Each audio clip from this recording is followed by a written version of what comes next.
Watch this vidcast, or I'll gouge your eyes out. Welcome back, horror hounds, to Ghostman and Rivera's Horror Show podcast. I'm Mike Ghostman Pickle. And I am James Rivera. Before we get started on the news, we got some updates we want to tell you guys. First of all, the show, we just finished our variety show, first season, on American Horrors. We had our season finale on 4th of July. And the first half of it played on 4th of July, and then it's going to play. It played in its entirety on Friday night. On Friday night, July 5th, for Independence Day weekend. So we're going to be off the air for a couple of months on American Horrors. We're going to come back on September the 13th, which makes a Friday the 13th. And when we come back, we're going to have a lot of exciting new material. We're also going to be working on getting out Michael's project, Pay Up, a film that he wrote and directed, and I produced and assisted on. Yeah, we haven't reported on that in the past couple of weeks because we had a little snag. We got the project files for the main edit from the editor, and it was too big for any of our computers. So we're having to borrow a laptop from the great Joaquin Silva, our cameraman. Yes. We're still working out the kinks. Yeah, and now that the season is over, we can get right to work this coming week on Pay Up. So by the end of the week, possibly the first couple of days the following week, we're going to have it completely done and sent to the sound designer to get a score and sound effects and all that good stuff. Hopefully everything goes very well. And so far, I'm very happy with the progress. And like I said before, we already mapped out all the cuts we were going to do to tighten it up. And I'm really excited about season 2 because I went to last weekend I went to the mountains up near Big Bear with Gargoyle Media. And I helped them produce their horror short, 9 Lives. So that will be coming up in season 2. I did sound on it, and I assisted in producing, and I also played the monster in it. I play a really cool, grotesque monster with blood and human organs and all that, so it's going to be a fun short. So look forward to that. And I'm really excited that it was filmed on a red camera.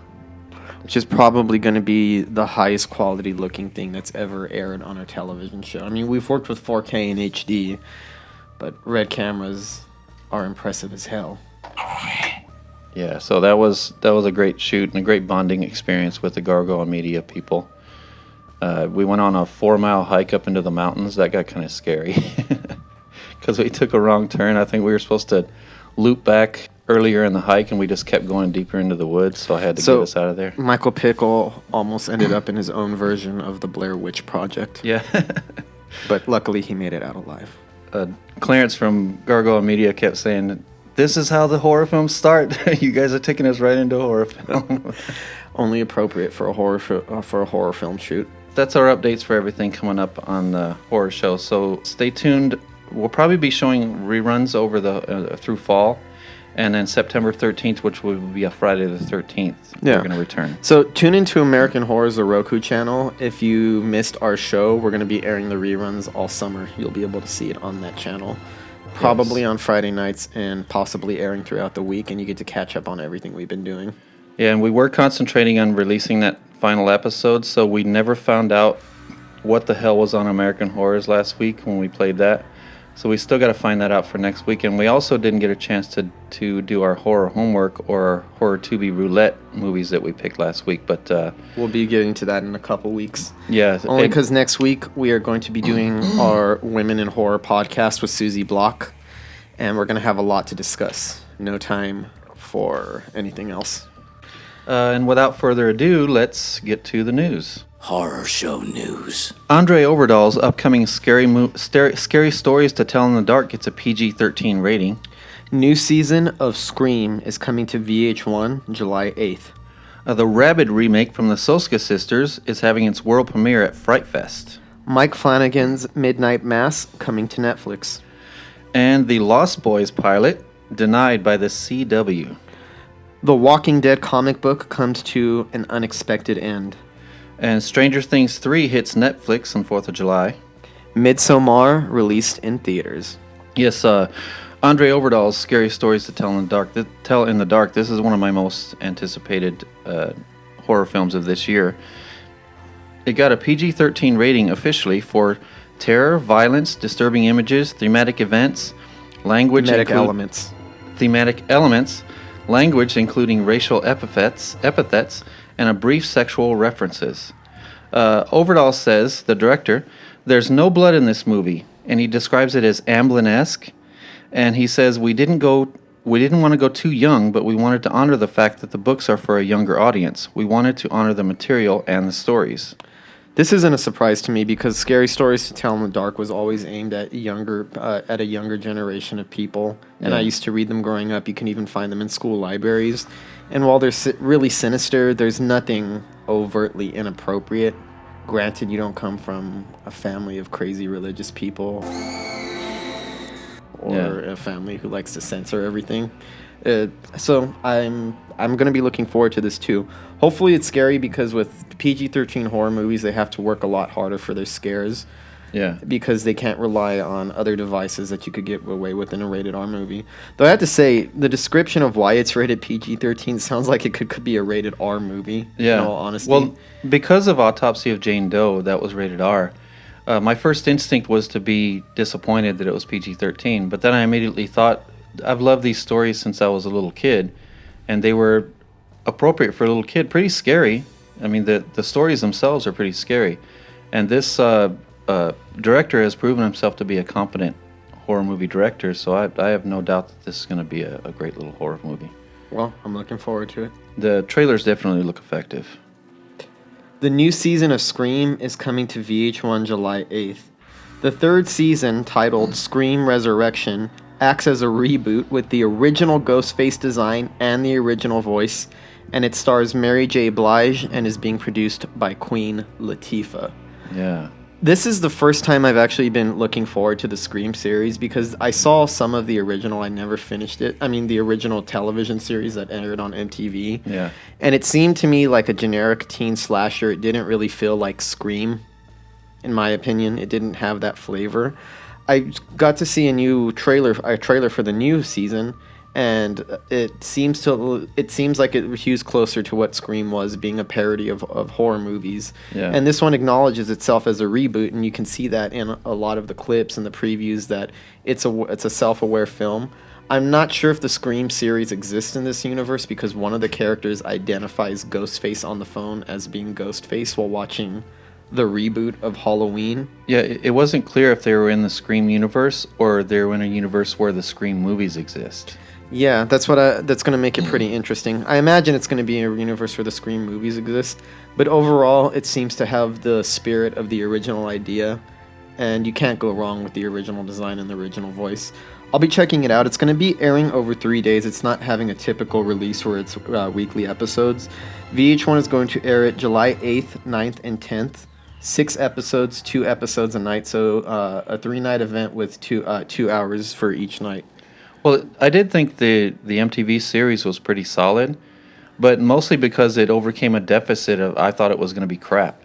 And then I watched it, well, this isn't crap. It wasn't great, and it didn't really, I don't think it really captured the spirit of the Scream movie.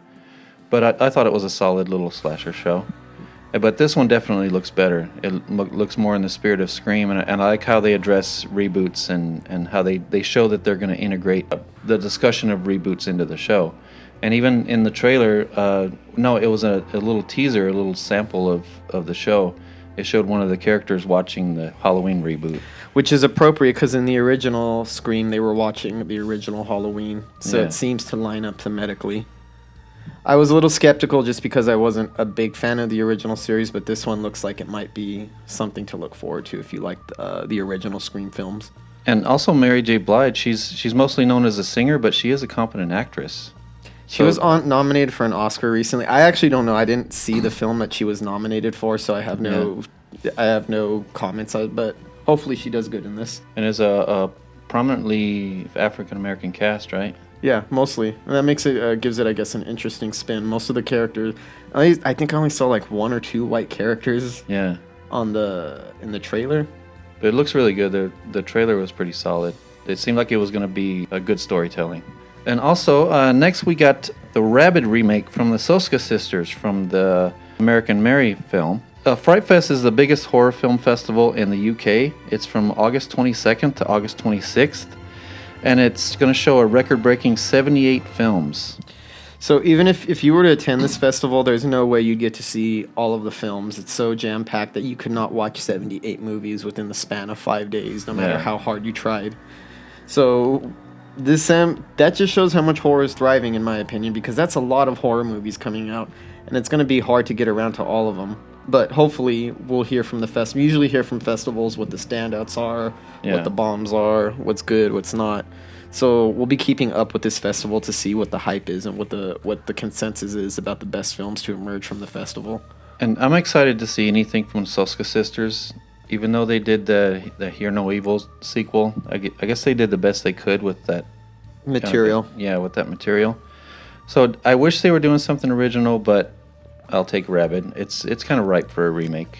I kind of wish they would do something original too, but given that the Rabid comes from David Cronenberg, arguably the king, the originator of body horror, it only makes sense that people the sisters who have basically taken up that mantle of body horror, specializing in that, would be remaking a David Cronenberg film. Yeah, and I think that American Mary, when it came out, is the new go-to body horror film, especially in modern horror films. And it wasn't like David Cronenberg's films, which also made it interesting. It didn't feel like it was ripping off, even though that's an obvious influence on them. Yeah. They don't seem to be ripping it off or imitating what David Cronenberg did, more like they're inspired by it. So I'm hoping this will be really successful, and then they'll follow that up with another original film. Let's get another American Mary. I'm down for that. Yeah. Mike Flanagan's Midnight Mass is coming to Netflix. Flanagan and Trevor Macy signed a multi-year deal with Netflix. Midnight Mass will be coming right after The Haunting of Bly Manor, which is actually the follow-up to The Haunting of Hill House. The synopsis is, Midnight Mass will tell the story of an isolated community plagued by terrifying omens even as they see miraculous events unfold before their eyes in the wake of a young priest moving to town. I'm looking forward to anything Mike Flanagan does, to be honest, because he's been on a roll, and I've liked pretty much everything he's produced, and I think he actually gets better every time he makes a new film. I see the skills progress. Yeah. I just don't know how he does this all, because he did a whole series of television, like a whole season. He just finished Dr. Sleep, which is another Stephen King adaptation. And he had just came off of Gerald's Game when he did The Haunting of Hill House. He has another season of that show called The Haunting of Bly Manor coming up, and he's going to be doing another TV show. That sounds like a lot. Yeah, and I'm just as excited for his TV series coming up as I am his movies, because they're both match in the high quality. Yeah, definitely. I don't see any difference between the Haunting of Hill House or the films that he makes. He doesn't seem to differentiate. Yeah, when he's directing it. He's the kind of director you can trust. He's going to tell you a good story, and he's going to do something original. In the Lost Boys pilot denied by the CW, we actually reported on this a while back, and we thought it was funny that it was even being tried, but this makes it even more of a farce. So Deadline reports that not all elements in the pilot came together in the execution, including the casting. So what they did was all but 2 actors were left out of the restructuring of the show. The reworked pilot is filming at the end of the year. I said it before, and I'm not afraid to admit it again. I can't stand the CW or the types of shows or the content that they produce. I think it's pretty trite and kind of lame. So if they rejected this as not being up to snuff, I can only imagine how bad it was if you don't meet the CW standards. I know. So, at to be first honest, the whole concept just seems like you're just trying to milk or squeeze something to get a buck out of established franchise. So, well, at first I thought maybe, just maybe, it's too scary and too intense for the CW, but judging by the nature of the complaints, it doesn't sound like it doesn't sound like it's the content. They said it's the execution, including the casting, and they got rid of actors. Yeah. So that says a lot about it. To be honest, it's a project that really never needed to be made. We don't need a reboot of The Lost Boys. There's no point in trying to do that except banking on the 80s nostalgia craze that's been gripping the country. So I'm okay with this. And hopefully, I don't know. I really actually don't care. I mean, if it comes to pass, good for them. uncreated, but it's not something I really have an interest in watching. Yeah, I'm completely following it in an ironic way, just to get a kick out of the whole process of them trying to get this awful idea going off the ground at the CW, which makes it even more of a comedy. The Walking Dead comic has come to an end. So The Walking Dead has been running for about 15 years, and they just released the last issue without any warning at all. Most of the fans and the readers of the comic were not even aware that the upcoming issue was the finale. So they threw a curveball. They threw the audience a curveball, and apparently, in the penultimate issue, the one before this one, Rick Grimes actually dies, like officially. So now that the Walking Dead comic has come to an end, I wonder if it's time for the show to come to an end, because now people keep saying for years, well, they can keep it going forever because it's following a never-ending comic. Not anymore. It's over. So now you have a template and a way to end this off. Will AMC listen, or are they gonna push this way past its expiration date? Well, I'm actually not sure how far they've gotten in the storyline on the show, in the storyline of the comic. So they could have quite a few seasons left out of those 15 years of comics. But at this point, I don't think it's a good idea. The show, every season, the ratings come back worse and worse. Even though it is a highly rated show and people still do watch it, it's down like 60% from its original audience, and each season keeps dropping more and more than the last one. So I just wonder if they're going to do it until it fizzles out, or if they're going to try to go out strong and redeem what it's been doing for the past few years. Because like I said, comic books and television are two completely different mediums. Yeah. And at some point, they're going to have to end the TV series. Well, my interest has definitely went down with the popularity, and it has nothing to do with the popularity going down. It's just the quality. And I don't even know if it's the quality. It's just I don't repetitive. I don't care as much about the storylines anymore. I don't like the execution. I'm not sure where they're going wrong. I know that new showrunner came in. I don't like some of the decisions she's made, but we'll see what happens. It could actually redeem itself next season. Who knows? But I really don't like the idea of continuing it and doing movies with Rick Grimes. It just seems like overkill for a show that was showing that it was already done. It's kind of declining, you know. Well, now they have a template to end it. Let's see if they follow it this time. Stranger Things 3 hit Netflix on the 4th of July. And I watched about 6 episodes of it, and the Duffer Brothers have done it again. How does it compare to season 1 and 2? Parts of it are better. Parts of it are a bit the same as far as the way the story unfolds and the characters, but I like the way the characters are developing. I love the writing. The effects are top-notch. The story keeps the level of excitement throughout. I noticed halfway into the season, it built up to a really frenetic climax on that 4th episode. And it kept going after that? Yeah, and then the 2 episodes after that, it seems like they're trying to get their footing again and build up the tension to lead into the climax. So I kind of understand that. But I really noticed that the first half of the season was just fucking phenomenal, like one long movie. And that I seen a definite climax in that 4th episode. That's interesting because the season's also shorter than the previous ones. It's been like, 10 episodes per season, and this one is 8 episodes. Yeah. I was going to watch it on the 4th of July, and I'm a little bit embarrassed to admit this. I had a few drinks. I literally sat down with some cousins to sit down and watch Stranger Things. Within 15 to 30 seconds, I just passed out on the couch, and when I woke up, they had already watched a few episodes. So I'll be catching up on that soon. I was a big fan of the first 2 seasons. It's a show I do follow and continue to look forward to following, so I'll let you know what I think next week. But these Duffer Brothers, they seem to find new ways to get you invested in the characters. They're very patient with the character development.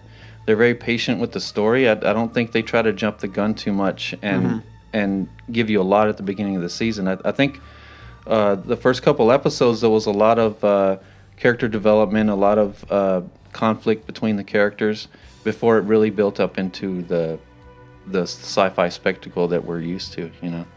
Is it scary? How does the horror measure up in this one? Because the first season to me seemed a little bit scarier than the second season in its execution, in my opinion. For me, this one seems to be the scariest one so far, with the most scary elements in it. Oh, hey, Adina. Oh, hi, guys. So we have on the show with us right now Adina Pickle. She is actually our makeup artist for a horror show that airs on American Horrors, as well as for various other projects that we work on. How are you doing, Adina? I'm good. How are you guys doing today? Pretty good. So we're going to have Adina sitting in on our next news story. It's that MIDSOMMAR is released in theaters. Hi, I'm Elliot. You're listening to Ghostman Rivera's Horror Show podcast. This is something that Mike and I have been looking forward to for a very long time. Highly anticipated and one of my most anticipated horror movie releases of the year. And I have to say I really liked it, though I didn't like it in the way that I expected to like it, and it knocked me for a loop. This really played with my expectations. It just blew me away in every way, including it being exactly like I thought it was going to be, but nothing like I thought it was going to be. In some ways, it's not terribly original. We've all seen cult films where an innocent person goes to a cult. At first, it seems all nice and friendly, and then slowly, as sinister things start to happen, you realize that it's not. It's basically boilerplate formula, but it's in the execution where most of the originality comes from, and I think from the characters and the performances, because it's a very emotionally complex, layered film that delves into the mechanics, the specifics of relationships, specifically romantic relationships, and the decline of romantic relationships and what goes wrong in them. And it really explores emotionally uncomfortable territory in the same way that Hereditary tackled the grief of losing a child. This one tackles the breakdown of a failing relationship in a way that gets under your skin. And the horror only serves to elevate this aspect and make the relationship even more uncomfortable. And it's very clear that it's the director of Hereditary. It's obvious from the first 10-15 minutes that if you've seen Hereditary, it is most definitely from the same mind, same sensibility, same style, the uncomfortable, the gnawing anguish of emotions that you're used to seeing in his films and in his short films, actually. Yeah. And in some ways, it was similar to Hereditary, and in some ways, it was completely opposite. For instance, in Hereditary, there was this intense family drama going on, but there's this permeating sense of evil throughout the whole thing. You just feel like something evil is just running through the whole narrative. Mm-hmm. And then this one was just the opposite for me. It started out scary. I was getting very scary and anxious for especially the main character. And then when the horrific things start happening, it gets less scary. And there's something about that initially bothered me while I was watching it. And yeah.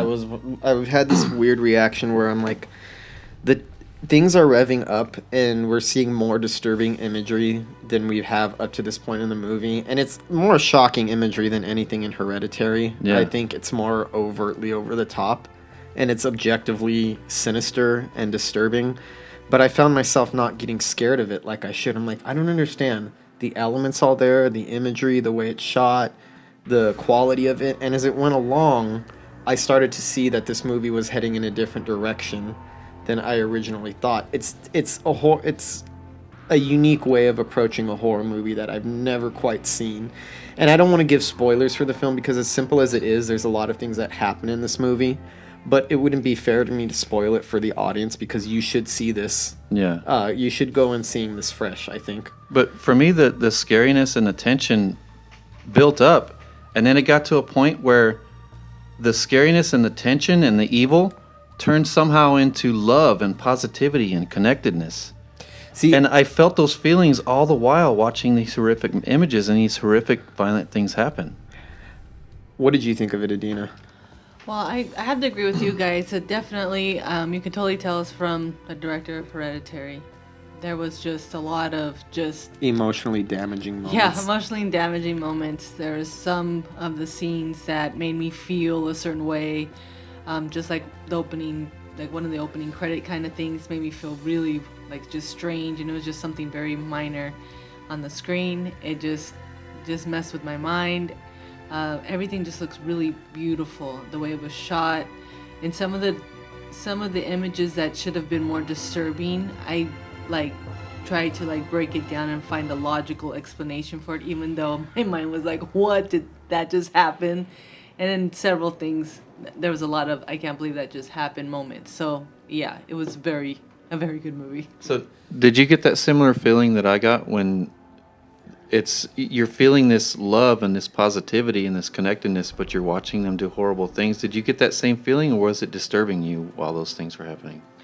I have to agree with you. At the beginning, I was more like worried and scared the whole time, like what was going to happen. And then after, it just kind of eased up. And, you know, I did see the horrific things, but at the same time, I just was feeling the love of the atmosphere, even though a lot of disturbing stuff was still going on and happening to certain people in the movie, even though, you know, for other people it wasn't happening. But it was very intense, and I want to actually watch it again, so that way I can see if I missed anything. But lots of stuff to look around at, pay attention, you know, to background scenes and everything, and images.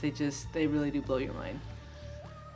Yeah, because there's beautiful images that carry the story through, and there's also some surreal images, that drug-induced kind of images that really trip you out. I gotta be impressed. I don't really feel this is much of a spoiler, but the characters in the movie do take shrooms at some point and have psychedelic experiences.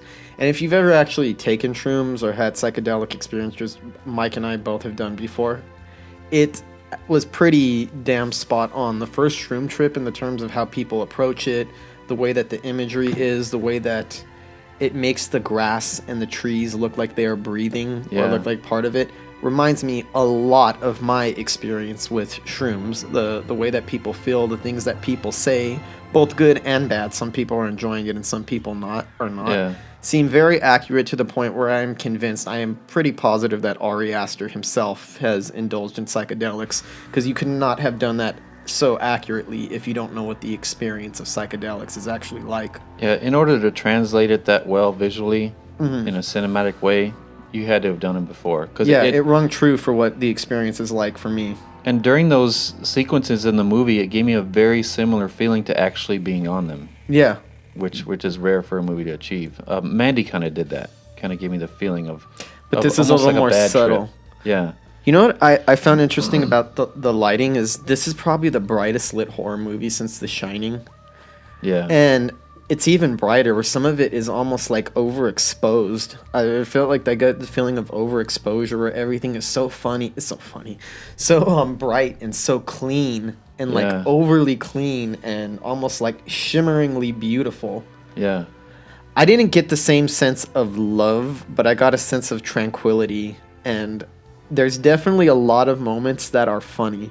And I'm pretty sure it's intentional. I don't think that it's an accident, or it's not funny in a way like, oh, that was supposed to be scary and it landed, or it flopped, or it failed. It actually was funny in a way that's really darkly comic. And I'm pretty sure a lot of the humor in this movie is intentional. Especially with the main character's boyfriend, Christian, played by Jack Rayner. He was just a joke. I mean, so much of a joke of a character of a person that every time he appeared on screen, I kind of giggled a little bit. And I like, this guy is going to say something infuriatingly dumb, stupid, or mean-spirited or something, and he totally acts oblivious that he's that kind of a person. He kind of fucks over his friends. He fucks over his girlfriend. He's kind of half interested in her. She's too much of a person for him, too much woman for him. But I love the way she's portrayed, because she's...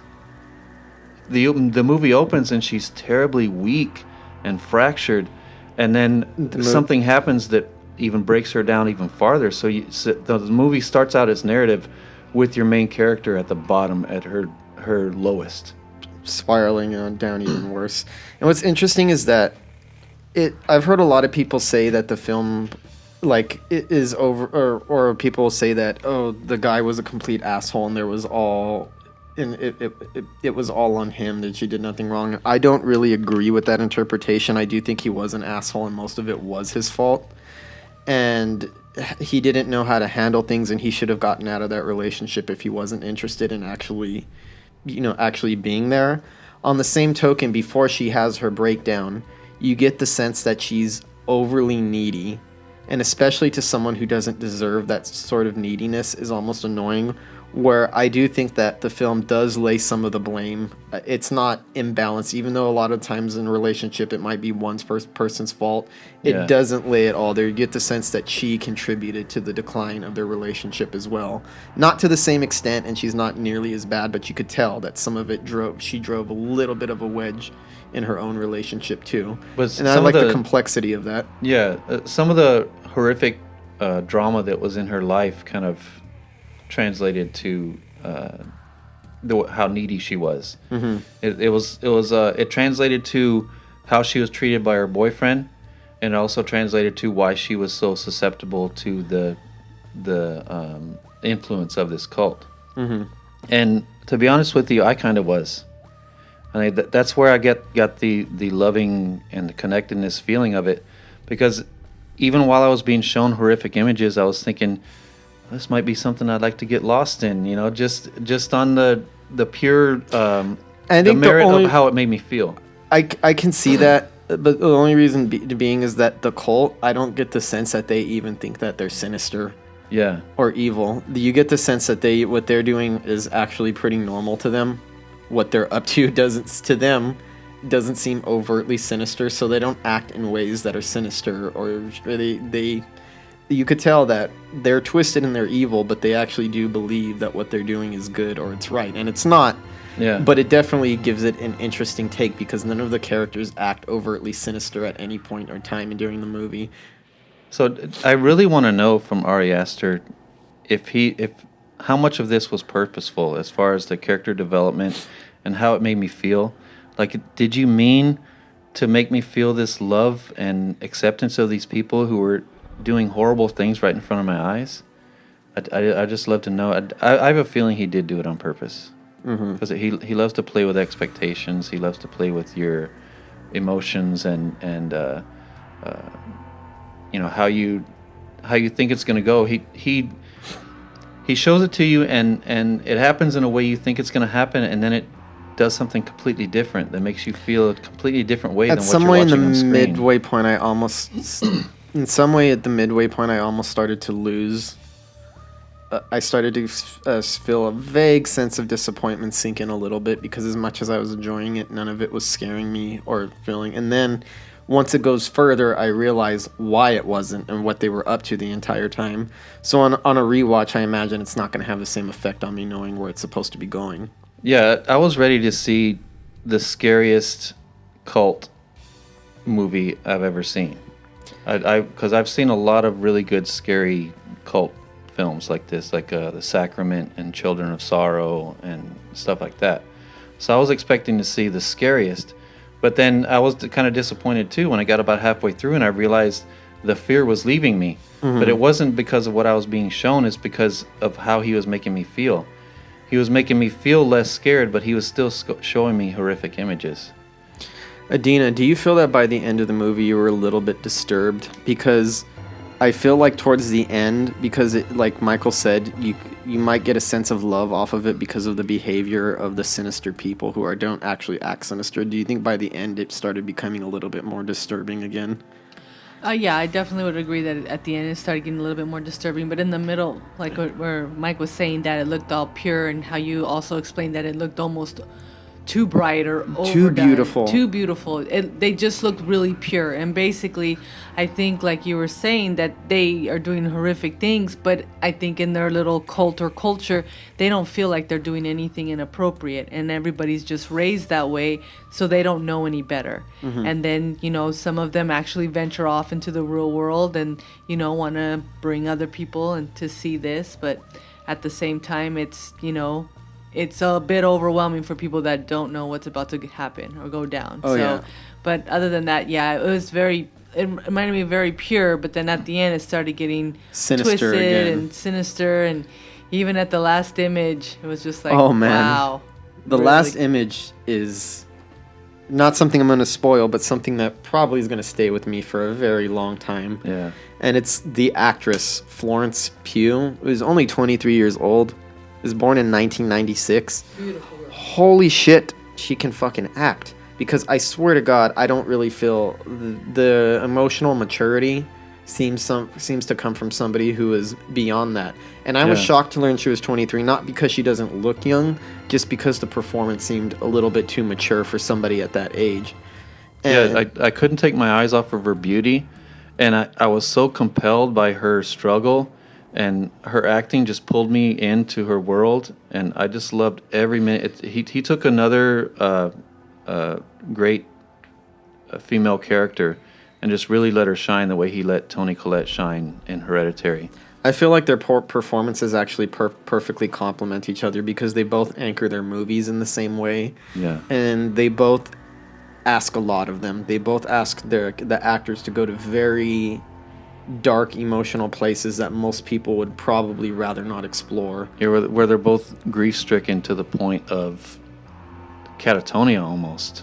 I'd say that the movie at times is a little bit more unsettling and uncomfortable than it is outright scary, just because the bright, idyllic nature of it juxtaposed against the objectively disturbing, horrifying things that are happening and going on will probably leave a lot of audiences a little bit more queasy and uncomfortable than actually scared. And I'm pretty sure that might be intentional. And I'll be honest with you, there seems to be, we've talked about it, there's always a backlash against, like, what would you call art house horror movies like The Witch and Hereditary and the remake of Suspiria, and this definitely falls under their category. And I have seen some backlash to it, but I'm surprised how well audiences are responding to this, because this seems to be much less mainstream than Hereditary. Yeah. In my view, it seems almost an anti-mainstream film that's not friendly to mainstream audience expectation. So I'm actually a little bit shocked that it's being as well received as it is by regular people. Yeah, I almost expected the same type of backlash that Hereditary got, because Hereditary came out and it got a high critic score, but very low audience scores, like 20 to 40%, and this one's up to 60-70%. Oh yeah, about 70%, which I have to say surprises me. It just shows I don't really understand audiences, and I can't really predict what people are going to like or not, because this to me seems like something that would be more off-putting to regular average audience members than Hereditary would. Well, it also has a lot of beautiful visuals, a lot of surreal visuals, and also a lot of brutality, a lot of gore, up close gore, which he loves. He loves for the gore to come out of nowhere and then go right in close to it and focus and on it. Linger on it longer than you probably should. Yes. Past the point where it starts to become uncomfortable. And if you've seen Hereditary, you know what I'm talking about with the scene with the little girl's head, lying in the middle of a street while ants just ravage it, and it looks disturbing. Yeah. There's a lot more imagery like that in this one, and it kind of lingers on it. And there's a lot of sexual perversion and just a lot of strange things happening. And the sexual perversion is presented in the same way that the violence is. I thought in a beautiful way. I thought it was funny. Yeah. In the most awkward way. I'm not going to describe, but there's some strange rituals are there that are so bizarre and so deeply strange that I couldn't help but laugh at some of it. And I don't think it was like a bad laugh, like how stupid that is. It's just so weird that it's kind of hard not to just chuckle a little bit at the absurdity of what's actually taking place. And I love how good Ari Aster is at putting very complex characters, very nuanced characters, right beside some completely vapid and empty characters that you just hate. Mm-hmm. And it's Will Poulter is one of the worst. His character in that movie, he's just a fucking empty, soulless prick. Just a crude individual that doesn't seem to have much depth or character or complexity at all. Yeah, besides the main character, Danny, Josh, played by William Jackson Harper, was really the only other character that had any type of redeeming qualities. And he wasn't that deep. He wasn't as deep as the main character. But he seemed to be slightly aware that something was going on underneath the surface, and he almost came across as investigative to me. Like he knew something was wrong with this place, but he was playing his cards close to his chest to try to not, so you didn't see it on the surface. But he seemed like he was calculating or planning. And I'm not going to ruin where that storyline goes. Yeah. But that's probably one of the more interesting or complex characters. But while Christian was overly oblivious of everything, it seems so weird. It almost seems like a weak character, but I know it's not. I know he meant to put him in there like that. And I wonder if he named him Christian on purpose. Like, I wonder if he's trying to expose some of the ignorance that hypocrisy that runs through Christianity. I wouldn't doubt it. Okay, so I think it's we're not going to say what happens, but we know that the male character is put through the ringer on this movie. And you could see that the movie does side a little bit with Florence Pugh, more on her side, and justifiably so based on the nature of what's going on and happening.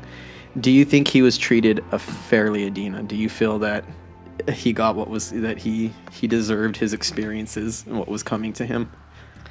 Well, I could kind of tell, like, from the beginning of the movie, I can understand how he was just already, like, kind of already over the relationship, but he was just, like, lingering it on, dragging it on. So when they got out there, you know, I could just tell that he was just, like, you know, it was just kind of about himself. He didn't really care about her anymore, like, certain things, like, deliberately forgetting certain stuff, and, you know, and her basically looking at him like, you know, you don't even have to do this anymore, because you could just see the emptiness in the relationship. It was just like almost like two strangers, and he was just so just wrapped about himself, very selfish, and, you know, self-absorbed. and yeah, self-absorbed, and, you know, just after what he wanted for himself, and, you know, just to step on whoever he had to, or just toss people aside that he didn't really care about. But do you feel sympathy for him at all? Or no, not at all. Not at I all. didn't feel Okay, any just sympathy. wanted to check. I mean, yeah, it's a bit dark at the end, and I shouldn't be so twisted, but at the same time, I was like, fuck that guy. yeah, pretty much, fuck that guy. Yeah, because there seemed like there was more to him at first. And like, all right, let's see what happens with this character. But the more you find out about him, the worse. Yeah, the more you find out about him, the less you like him, and the less of a person that he is. And to be honest, I didn't really hate him the way that a lot of people did who watched this movie initially. There was just something that he did at a certain point in the movie that I looked at him and was like, this fucker. And I'm not going to tell what it is, but it's something that his casual dismissiveness and his willingness to just fuck over his friends without any sort of... It doesn't even seem that it registers to him what he's doing is wrong, and he acts arrogant about it. That's when it became crystal clear. And that's another thing, is like, it doesn't present him as being all shitty all at once. It very gradually relieves what an empty, selfish person he is through the course of the movie. Whereas the Will Poulter character comes across as a fucking moron, a despicable moron right from the get-go. And the Christian ended up being like almost dull and glassy-eyed, where he just seemed like once it got too overwhelming for him, too absurd, it seemed like he just turned off emotionally. What's the actor who played Christian? What's his name? Jack Rayner. I got to give him a lot of credit too, because they made him do something. They made him do some things that would put you in a vulnerable state as an actor. Yes. And he delivered. He was called upon to do a lot, and to really, I don't know, I don't want to say what he has to go through, but he was called upon to do a lot, and I'd say he delivered on that part where you're supposed to hate him. Yeah. But the things that the director, Ari Aster, asked him to do are things that would be difficult or hard for any actor to have to go through on camera or on screen. Yeah, he's almost embarrassingly vapid and one-dimensional. Mm-hmm. But I just hated him, but I know Ari Aster made him that way. Made me and him. I really appreciated the performance. I'm like, you were almost like the sacrificial lamb of the movie, the one that was designed to be hated and put through all these awful ordeals. And because when you're making a film, you actually have to do some of the things that you're depicting. So while it is fictional, he is actually doing certain things on screen that would be uncomfortable, I imagine, for any actor to have to endure or go through. Yeah. So I really liked especially Florence Pugh, but he did a great job too. Will Poulter was an asshole, a believable asshole. I'll say that about him. Yeah, and then the Josh character, William Jackson Harper, was kind of in the middle. Like he wasn't completely empty, but he wasn't as rich of a character. Yeah, and I think that was all purposeful. So I would say that I think people should go out and check out MIDSOMMAR. However, be aware that what you're getting into is not a typical horror film, and it's not even like, don't expect anything, just go for along the ride and enjoy it and see where it's heading, and let the director's vision just take over on you. Because if you go expecting something or another Hereditary, you're going to be really disappointed, because this is not another Hereditary. This is something a completely different animal, even though it's very obviously from the same mind and sensibilities. Yeah, it will play around with your expectations all the way to the end. So, phenomenal film, in my opinion, and it shows that Ari Aster, who is a filmmaker who has a very, very bright future in the horror genre. Definitely. So, thank you very much for sitting in with us, Adina. As long as we're on the subject of MIDSOMMAR, we're going to go right into the subject of 2019 horror films. We're about halfway through the year, so we're going to discuss everything we've seen so far in 2019, a few things that we might have missed, a few notable horror films, and also what we're looking forward to the most. And MIDSOMMAR was one of my most anticipated movies of the year, so that hit a big home run for me. What about you, Adina? It really did. I was looking forward to seeing it, so I'm glad that we did get a chance to check it out right away. And we all saw it together. Yeah, actually, we all saw it together on the first screening, first screening. Definitely. So we all got to see it together, and I'm glad we did that at that time, so I can be up par with everybody else and not be in the dark. So again, thank you, Adina, and everybody watch out for her on season 2 of Pickle's Horror Show, where she will be doing some more great makeup work. Thank you so much for having me on. You guys have a great night. Thank you for your time, Adina. Listen to this podcast, or I'll gut you. Well, we just got a message in the middle of our podcast from Hart D. Fisher, the owner of American Horrors, and we had just said that we were going to announce next week what we were watching because we couldn't figure out on last week's podcast. He let us know what it was. It was a film called Messiah of Evil. Yeah, so the way we were describing it last week is pretty batshit insane when we turned it on. So if you like the way we described it, then you know the name of it, so you can seek it out. Just like anything else on American Horrors. Yeah. Now, back to our list of 2019 horror. Before we get to the list of 2019 horror real quick, I do have some 2019 horror that I watched, but it was a TV show. So besides Stranger Things, I watched the first episode of Nosferatu. And I also watched a couple of episodes of Swamp Thing, which were both very good. Oh, okay. So there's been some good horror television too. I know we tend to concentrate more on movies because there's more of them, but we try to cover horror television as well, or anything in horror at all, period. Yeah. And Nosferatu is a Joe Hill story. We talked about Joe Hill, Stephen King's son, last week. I'm digging it so far. I'm just through the first episode, like I said, but just a couple slight problems with it. There's this character that plays a medium, and she's actually a really good character. She's really intelligent and really effective character as a medium. But she does her premonitions and stuff by throwing these Scrabble pieces down. And they kind of spell out different things that lead her in the right direction. Well, she has these little Scrabble pieces, earrings, that say F-U. So it seems to not fit her character. And with that same character, she shows up at a crime scene, and she kind of just walks into the middle of the cops and picks up a candy cane, which is the first clue.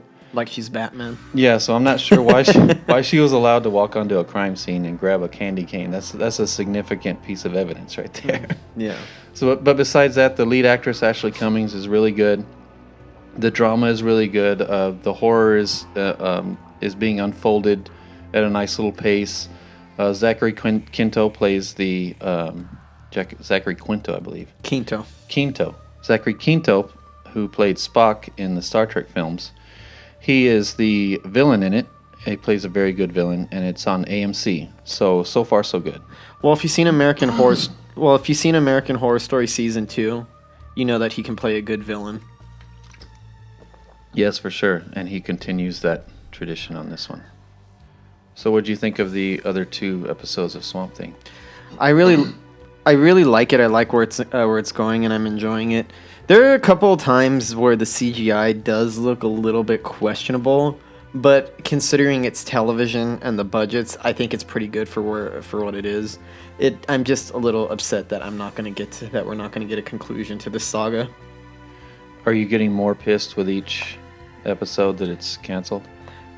No, only because I've resigned myself to the fact that it's already canceled and just have accepted that I'm just gonna sit and go along with where it's going for now. Okay. So I've accepted it as what it is. So far so good on that one as well. So far so good. And I still haven't finished Chambers. I will report back on that. But the last couple episodes I saw were kind of not filler, but like a step above filler. Oh, okay. Like a kind of filler, but entertaining filler. Okay. So we'll see where the season leads after that. But besides the TV, we're going to start talking about the movies of 2019. We'll start out with what we've seen so far. And I've seen about 14 horror films of this year so far. And I've liked exactly 5 of them. And one of them's not even horror. So I really only like 4 out of 14 horror films I've seen this year. It's because you're a cynicist. So what did you... so let's give our audiences the list of what the major releases of horror so far in 2019. Horror show exclusive. Okay, these are the ones that we've watched. One or both of us have watched. Both of us just watched MIDSOMMAR, as we just discussed. Probably the most significant horror release of the year thus far. Yeah. And the other significant horror release was Us. Us, that's the other significant horror release. I enjoyed Us quite a bit. Michael didn't enjoy it as much as I did. Yeah, there's that one we were divided on. But it does represent a big step forward for horror and the career of Jordan Peele, and it solidifies horror as a mainstream staple with its success in the way that it entered the pop culture sphere so fast. Yeah. So regardless of whether you liked it or not, it's definitely good for horror.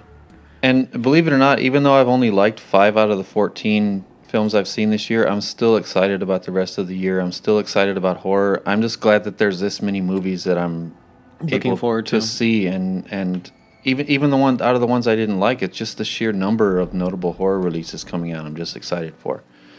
One thing I wasn't very excited to watch, so much so that I watched Happy Death Day 2. Actually, Happy Death Day to You. I watched it a couple of weeks ago, and I didn't even feel the need to review it on the show. How dismissive. It's just not that good. I mean, anything good about it, it's not horror. I mean, all the good elements have nothing to do with the horror genre. It's basically a zany sci-fi caper. And complete with the cheesy montages and the music to go along with it. There's even a montage of the girl killing herself over and over again. And just this happy music, and she's being all zany and killing herself in all different ways. It was just too little, too much of a teeny bopper, almost sci-fi channel quality movie. But it was a convoluted way to get the story going. It had cliche B-movie moments. The score was too over the top with big emotional music swells, even during the emotional scenes. They did another, that folding paper thing that they did to explain time and space in Hereditary. In Interstellar? In Interstellar? Yeah. They did that same thing, but even in a cheesier way. All right, let me explain it to you.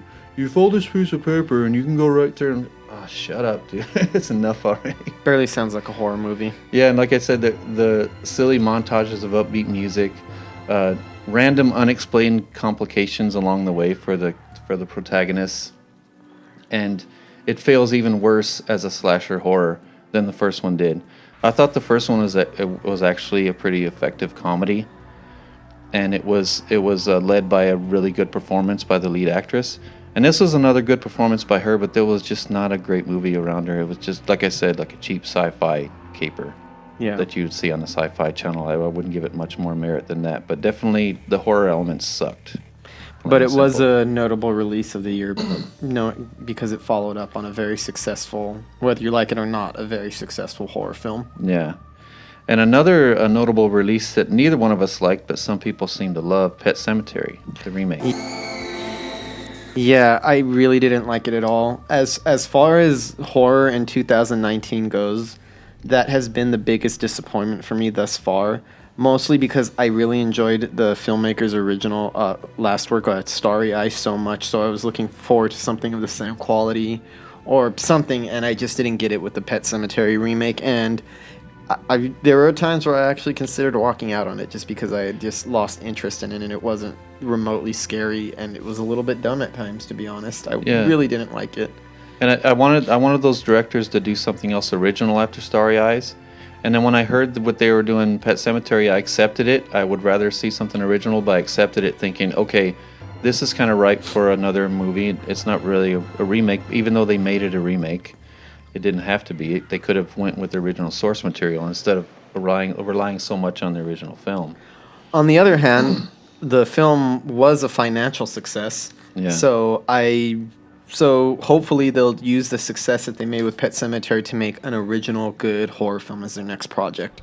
I really hope so, because that was a huge disappointment. But just like with us, I'm still excited to see the next film from these directors. Anytime horror is a success, whether a horror film is successful, whether or not you enjoyed the film, it's always a good thing for the genre, and it's always a good thing for other filmmakers looking to fund original ideas. Yeah. So kudos on that.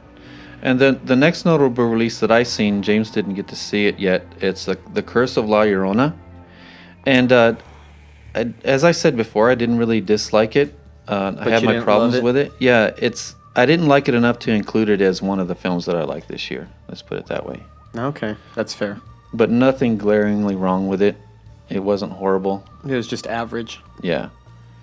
And up next we had Brightburn, which I seen. You didn't get to see that one either? No. You're not missing out on much. It's another one I didn't enjoy at all. Too simple. That one was also a commercial flop in addition to being a critical and audience flop. Yeah. Which was a surprise considering it combined superhero films and horror films into one. The two most successful mainstream genres at this point. Yeah. So that one was not good for horror for it to flop so badly. Yeah, that's true. And especially since it's the director of the upcoming Conjuring 3. So between Annabelle Comes Home, kind of ruining the Warrens for me, and it being the director of The Curse of La Llorona, I'm not as excited as I once was for Conjuring 3. And speaking of that, the next movie of this year that I seen was Annabelle Comes Home. Well, you didn't enjoy it, Michael, and you gave it a very negative review on our podcast last week. We have to acknowledge the fact that it was financially successful, which is good. And it seems to have been well received by most audience members, and it has a 70% on Rotten Tomatoes, so it's generally a well-reviewed, well-received, successful film. Yeah, this just baffles me. Yep. I mean, even the stuff I told you, it even sounds, when you say it out loud, it sounds ridiculous, and it was just as ridiculous when you see it on screen. So I don't know what the critics and the audiences are getting out of this, but more power to you. Enjoy it. I didn't like it at all. Yep. The next one that I really liked, The Hole in the Ground. I talked about that one. That was another creepy kid movie that was very effective. Not overly original, but definitely a very well-made film. One that James and I both loathed was Velvet Buzzsaw with Jake Gyllenhaal. That was a fucking disappointment on a scale that was hard for me to comprehend. Because the filmmaker, I forget his name, but he did Nightcrawler with Jake Gyllenhaal, which is not a horror movie, but he did that in 2014. And I love that movie. I love the script. Yeah, I love the direction. Written. Great writing. And Jake Gyllenhaal, to me, is just one of the finest actors of his generation. He gave a fucking phenomenal performance in that movie. He's scary, and he should have been nominated for an Oscar for that film. In my opinion, he was robbed. It's one of his very, very best performances. I agree. So I was actually looking forward to the Velvet Buzzsaw because it's that director tackling horror in the art world, and it has Toni Collette in it. Jake Gyllenhaal and Toni Collette. How do you go wrong with those actors? Yeah. And who else? Renee Russo, who was also really good in Nightcrawler. Yeah. God, this was... I hate to say it, and I don't... Like I said, I've talked about the podcast where I don't want to be trashing things. I just want to give my honest views or anything without disrespecting the filmmakers or people involved. Because even the shittiest of films, or even bad films, there's a lot of effort, heart, and put into it. But for the life of me, there was not a single thing about that movie that I found enjoyable. I thought it was trite. The writing was bad. It meandered too long. It wasn't a very good look at the behind the scenes of the art world. Yeah. All of these fantastic actors are wasted. There's like maybe one scene in that movie that I found kind of effective, and it's the one involving Jake Gyllenhaal where that wax figure keeps getting closer and closer to him. That was actually pretty effective. The rest of it, not at all. The gore scenes bored me. And for me, that has been the most the worst horror film I've seen of 2019. In general, it's probably the worst film I've seen this year, the one that I've enjoyed the least, and really just didn't get. So, with all due respect, with apologies, this movie was not for me in any way, shape, or form. Just so bad it was a chore to finish. And I only did it out of a sense of duty, so Yeah. I could discuss it. I think I put more effort into watching it than they did making the damn film. I don't know if that's true, but I might be exaggerating a little bit, but Yeah, that's how much I disliked it. little hyperbole never hurt here and there. Yeah. And as much as I disliked Velvet Buzzsaw, that's how much I liked The Perfection.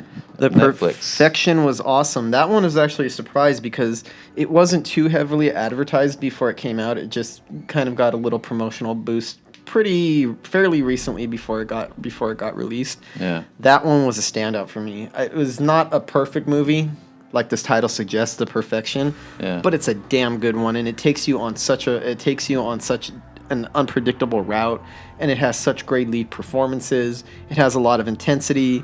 The story upends your expectations at every turn, and overall it's just really well filmed. It's too bad that it's too bad that it didn't get a theatrical release, because I would have liked to have seen it on a big screen. I think it would have been worth paying to see that way. Regardless, I'm just glad that it found the audience that it found, because that to me was top notch. The story is well told, excellent acting in it, great story, well executed. I just liked everything about it. Netflix original. So, and that one is actually an exploration of the music world in the way that The Velvet Buzzsaw is kind of an exploration of the art world and the insider business behind that. Yeah, I saw a lot of parallels. A much more effective peek behind the scenes type of horror film, I think. Yeah, and I think it showed the ridiculousness of the more extremists in that crowd, the same way that Velvet Buzzsaw tried to show the extremism and the ridiculousness of. Oh yeah, I got where they were going for. It just fell flat for me. But I can definitely see the intent behind a lot of what was going on and the satire in the film. I just don't feel it was effective. Yeah, it was just not enjoyable at all. But The Perfection was excellent. And if you haven't seen it, check it out on Netflix ASAP. Yes. And the next one I went to see in the theater, Ma, directed by Tate Taylor. Not a standout, but not bad either. Yeah, not a complete clunker. Just had a lot of problems with it. Not very well executed horror, but a movie of moments for sure.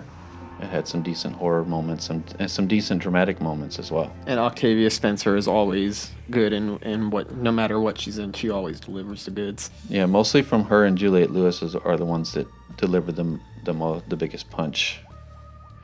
The next one is a little movie I saw, The Lodge, the English kind of gothic horror film that I watched about the brother and sister with the big family curse. Mm-hmm. That was another one like, what was the other one that I said? The Hole in the Ground, where it's not overly original, but just very well made. Great cinematography, great script. It's just a solid film all the way through. A slasher that came out this year that was decent but not great, Hellfest. Oh, okay. Where the group of kids get caught in a scare park type of situation. And it had some decent inventive kills. I do like seeing anytime I see a slasher on the big screen, it's good. It just didn't deliver and being as great as like something like Terrifier, or I didn't even like it as well as the new Halloween. That's too bad. The last two that we've seen aren't exactly horror. One of them I was disappointed in, the other one I loved. The one I was disappointed in was Glass. I wish it would have had more horror than it had in it, and I guess it does have some horror elements, but a lot less than... But it leans on the superhero formula a lot more heavily than the other films do, and for that reason, I don't think it's as much of a horror film. Yeah, where Split was a definite horror film, it seemed to be going in a horror direction, but he took it back toward Unbreakable, but even more of a superhero type of feel to it. Oh, okay. Where Unbreakable was a superhero movie in disguise of an effective drama with twists. That one was kind of lackluster for me. And the one I was really impressed with that wasn't exactly horror was Climax by Gaspar Noé. Now, we both discussed this before we started the podcast, putting this film on the list. And it's not technically a horror film, But I feel like it's going to appeal to a lot of horror fans and those with the sensibilities where if you enjoy the shocking or disturbing cinema of somebody like Lars von Trier and movies like The House That Jack Built or Antichrist or even the new wave of art house horror of what we've been discussing so much like Hereditary and The Witch, I really feel that Climax is something that you'll enjoy. It's from the same director of Irreversible and Enter the Void. And like we said, it's not a horror movie, but it's one of the most horrifying things I've seen in a good while. And it's in the running for being one of the top 1 or 2 movies I've seen this year so far, one in terms of how much I enjoyed it and how much I got out of it. It's very cinematic. The story revolves around a group of dancers in France having kind of like a party, like an after party after a successful dance. And the party gets, the juice at the party that everybody's drinking gets spiked with acid. And they're in the middle of somewhere very isolated, and madness starts to seep in. Some of these people are enjoying the trip and having a good time. Others are being horrified. Some of it leads to violence. It's extremely disorienting. The camera work always keeps you off kilter. It's so impressive. And it's horrifying almost after it starts to hit its more horrifying stages. I feel the film is relentless after that. It never lets up. And it makes you feel a little bit dirty sometimes or a little bit awful inside. So it has the feel of horror to me, and I feel that it's worth mentioning to our audience. I love the unique character development. How it starts where each one of the dancers is in like a confessional where they're making some type of documentary about this dance troupe.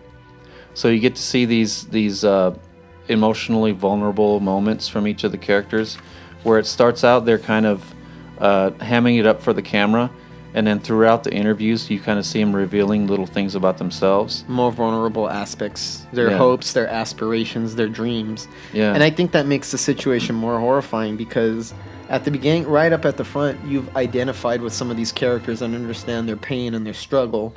And that might sound like a cheap device just to have somebody confess just so you could get straight to it, but it's not. It works so fucking well. Yeah, and you aren't sure why you're being shown this at first. Like, what does this have to do with the movie? Why are they showing me this? These just random confessionals from these dancers.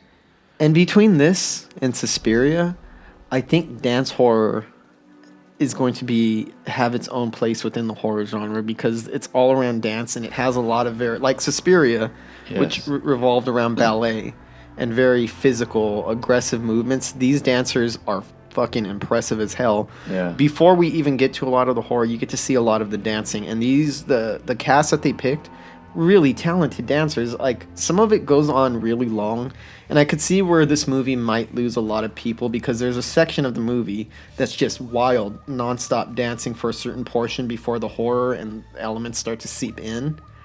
And that part didn't bore me at all. I was just fascinated by the contortions and the moves and everything that these people did. And some of them keep dancing once the acid goes in. And you can see that the dancing starts to seem more sinister amidst all of the horror that's unfolding before your very eyes. Yeah, and there's these all seemingly innocent long dance numbers of them just going off, and it seems a lot of it even improvisational. And then once it starts settling in and the drugs start taking a hold, they kind of fracture off into groups. Some of them are dancing, some of them are just tripping, some of them are being violent with each other, some of them are being sexual with each other. It's just an orgy of sex and violence and insanity. Yeah. Oh yeah, we both said it's just all out insanity, and it's quite an experience. And you know what? It's probably my favorite Gaspar Noé film. I've always appreciated Gaspar Noé. I want to say his name, Gaspar Noé, a lot. The French filmmaker. I've always appreciated him as an artist a lot, and I really like what he does. And I think he's extremely talented. One of the most talented filmmakers in the world at this point. His movies are such unprecedented experiences. They're dizzying, they're horrifying, they're shocking. The editing and the camera work and the lighting is always inventive as all hell. He puts a lot into the physical look and feel of each and every one of his films, and they all take you on a journey, an emotional journey that puts you on the ringer. As much as I've always admired him as a filmmaker in the past, some of his stuff, for me, is not something that I look forward to watching on over and over again, like Irreversible. Yeah. A masterpiece, in my opinion. A fucking absolutely phenomenal piece of filmmaking from top to bottom. but it's not something I could just throw on because as it's done, I always feel shaken to my core by what I've just seen.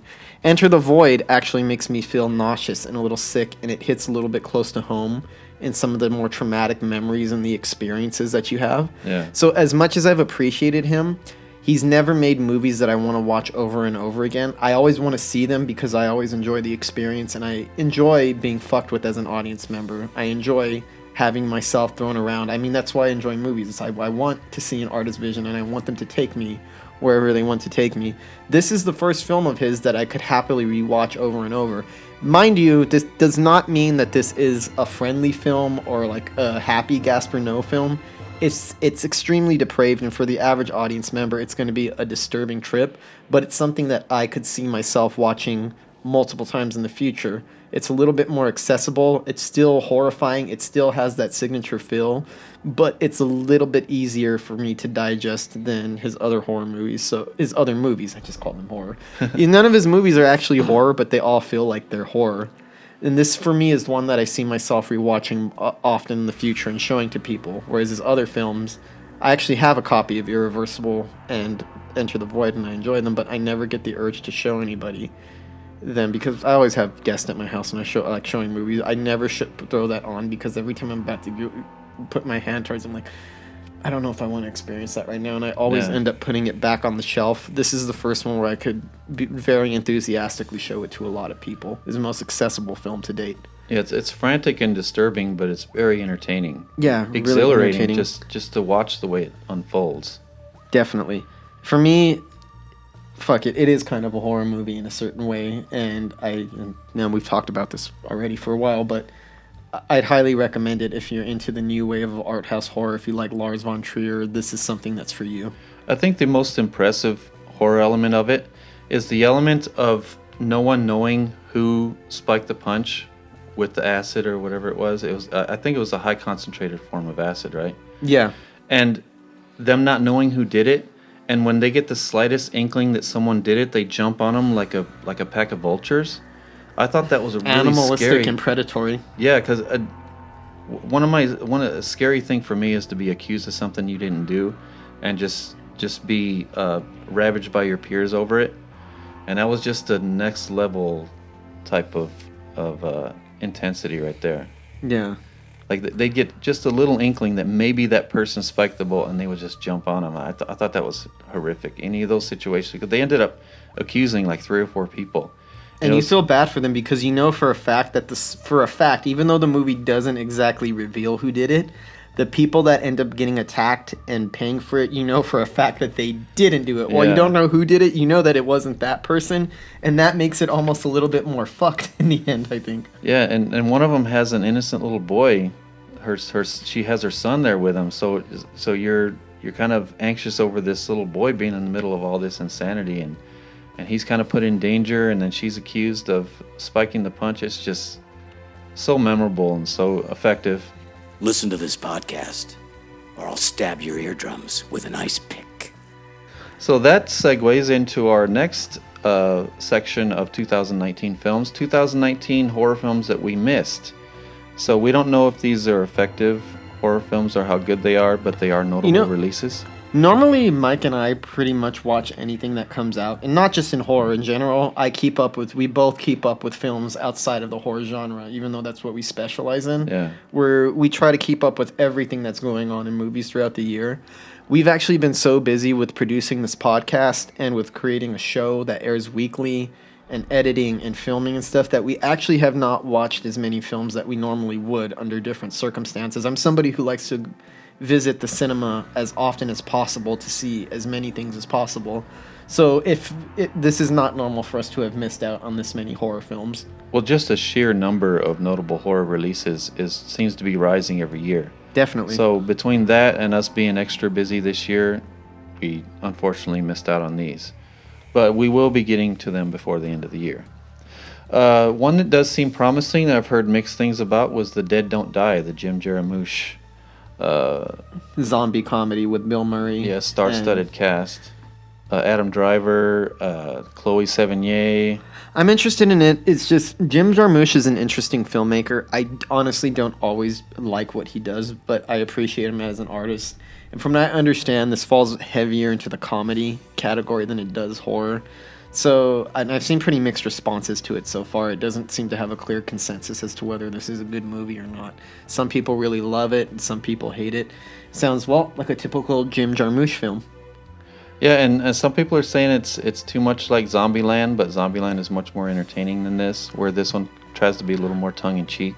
And I think the fact that it's a tongue-in-cheek zombie picture with Bill Murray in it as well only reinforces those Zombieland connections, because that's 2 zombie horror comedy films that Bill Murray has appeared in.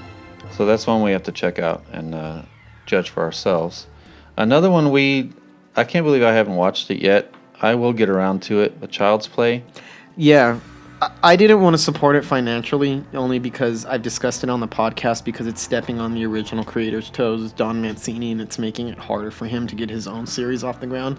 But it didn't actually do that well, not nearly as well as they expected it to. They released it on the same day as Toy Story 4 to do some kind of counter-programming. Yeah. To, like, you know, if you don't want to see the cute doll movie, we got a scary killer doll movie, and it didn't work. Toy Story 4 made $118 million in its opening weekend, and Child's Play made $14 million. It only went down from there.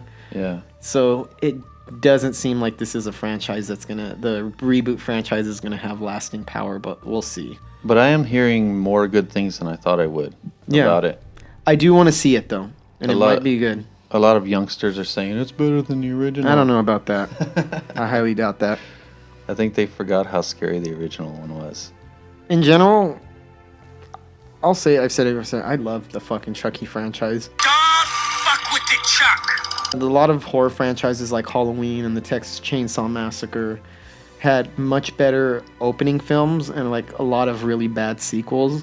This is one where I love Child's Play. It's a horror classic, but it's not as good as Halloween or some of the other ones. But it has been, as a series, as a consistency, I think it's been better than virtually any other franchise. Like, good film after good film. And only, as far as I'm concerned, the only one that is kind of a dud, and I enjoy it for nostalgic reasons, is Child's Play 3. I think the series has been consistent in its ability to reinvent itself and present itself as something new, and expanding mythology and taking it in different directions. And not all of them might work for you because each one is so radically different from the next one. But I think there's a lot of love that goes into these films, and you could see it. There's a lot of love with Don Mancini, the original creator, who's been directing them for a while now.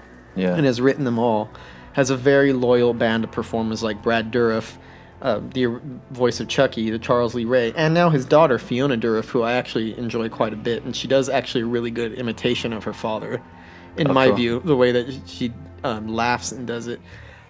Jennifer Tilly, all of them. I really enjoy the series, and I love that they're making it for fans, and it's not, you don't get a sense that when you watch these films that they're cash grabs. They seem like they're from the heart and that they're done for fans by somebody who enjoys making them for the fans.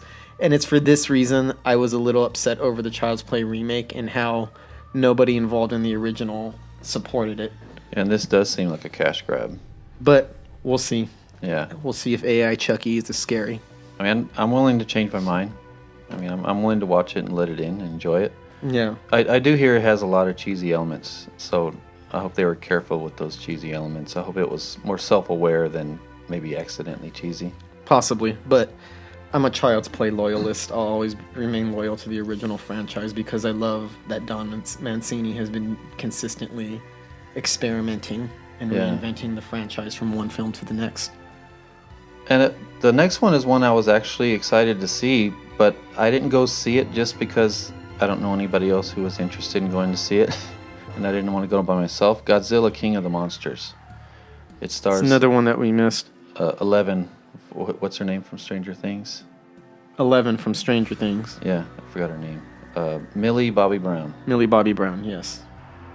And it's directed Michael Dougherty, right? Was that him, the Trick or Treat guy? Yeah, Michael Dougherty, director of Trick or Treat and Krampus. I love Trick or Treat. I liked Krampus.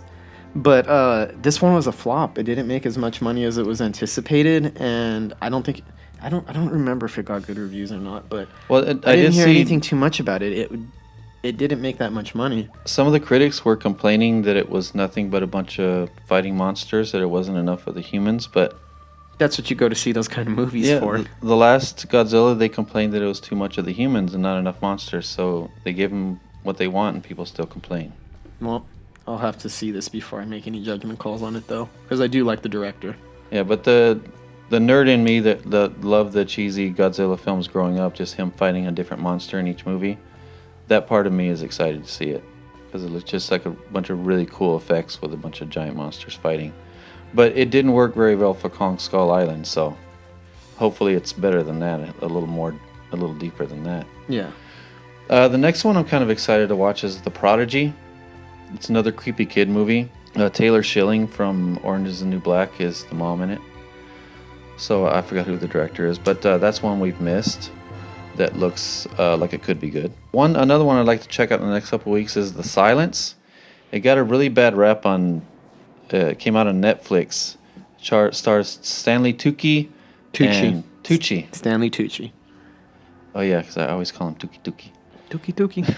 So Stanley Tucci and Kiernan Shipka from Mad Men. This one got a big backlash because it seems to be just another takeoff on the Quiet Place kind of idea, and Quiet Place and Bird Box, where... And it's a Netflix one, isn't it? Yeah. Okay.